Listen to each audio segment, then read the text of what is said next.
Olá, concurseiro, concurseira, como é que vocês estão? Tudo bem? Lembrança a todos vocês, estou com vocês nesta caminhada rumo ao sucesso nos concursos públicos. Podem contar comigo, sou um amigo, sou um professor que estarei à sua disposição, ok? Prazer mais uma vez revê-los. Meu nome é João Paulo Cachato, especialista em Direito Público, professor de Direito Administrativo, analista processual do Ministério Público Federal e palestro sobre como passar em concursos, técnicas de estudo e motivação. Nesse vídeo, eu irei resolver algumas questões com vocês, estilo COPEV, que é uma instituição local aqui do estado de Alagoas, e também estilo Carlos Chagas, ok? Total foco dessas questões é com relação à temática princípios constitucionais e princípios do direito administrativo, ok? Então vamos lá. Primeira questão diz assim: o estudo do regime jurídico administrativo tem em Celso Antônio Bandeira de Mello o seu principal autor e formulador. Para o citado jurista, o regime jurídico administrativo é construído fundamentalmente sobre dois princípios básicos, dos quais os demais princípios decorrem.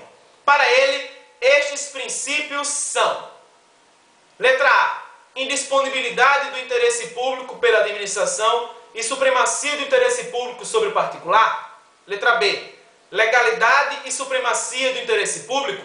Letra C, igualdade dos administrados em face da administração e controle jurisdicional dos atos administrativos. Letra D, obrigatoriedade do desempenho da atividade pública e finalidade pública dos atos da administração. Ou letra E, legalidade e finalidade. Se você prestou bem atenção no enunciado, falei sobre Celso Antônio Bandeira de Mello e sobre a construção teórica que ele fez do regime jurídico administrativo. Excelente autor. Se você pegar lá o livro dele, ele vai citar dois princípios que são regentes do regime jurídico administrativo. E esses dois princípios estão na letra A: indisponibilidade do interesse público pela administração e supremacia do interesse público sobre o privado. Gostaria de comentar com vocês esses dois princípios.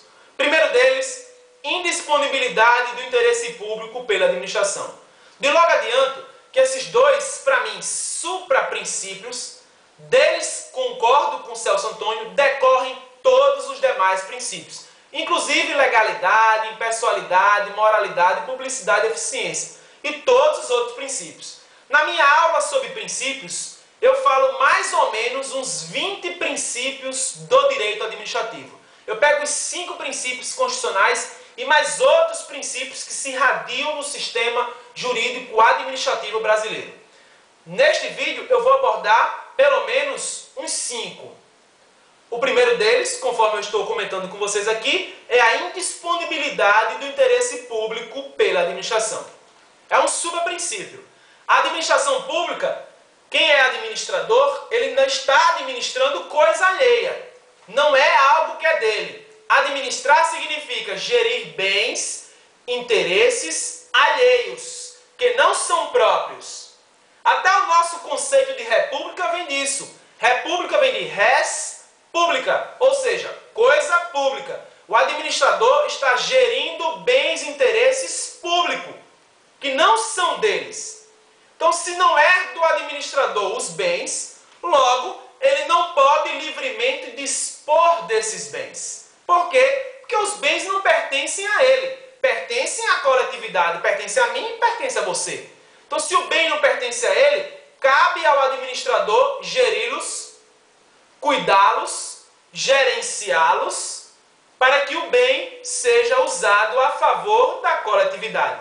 Então, indisponibilidade significa isso. O bem, o interesse público não é dele. Logo, é indisponível. Ele não pode transacionar, ele não pode barganhar, ele não pode ceder. Ok? O interesse público, ele é indisponível. Não está à livre disposição do administrador. Ok? Significa, em simples palavras, o bem, a indisponibilidade do interesse público. Se você quiser saber mais detalhes sobre isso, eu vou postar em breve um vídeo explicando sobre o regime jurídico administrativo. Então terá muito mais informações do que essa que eu estou lhe dizendo agora. O segundo superprincípio do regime jurídico administrativo é a supremacia do interesse público sobre o particular. Regra geral, o interesse público, o interesse da coletividade, prevalece sobre o interesse meu particular e o interesse seu particular. Por quê? Porque isso é pressuposto de uma ordem social estável. É necessário que o interesse público prevaleça sobre a minha vontade e a vontade sua, para que nós possamos viver numa sociedade organizada. Imagine, eu tenho um interesse, você tem outro. Eu quero prevalecer o meu interesse sobre o seu. A sociedade seria um verdadeiro caos. Nós viveríamos num verdadeiro pandemônio, numa total anarquia. É por isso que deverá haver interesse público, e esse interesse público tem que ser supremo, tem que prevalecer em regra sobre o interesse particular, para que nós possamos viver numa sociedade organizada com total coerência e equilíbrio. Ok? Vou postar mais informações sobre esse princípio, porque tem exceções. Por exemplo, o interesse público se divide em interesse público primário e secundário. Então, um desses prevalece sobre o particular, o outro depende.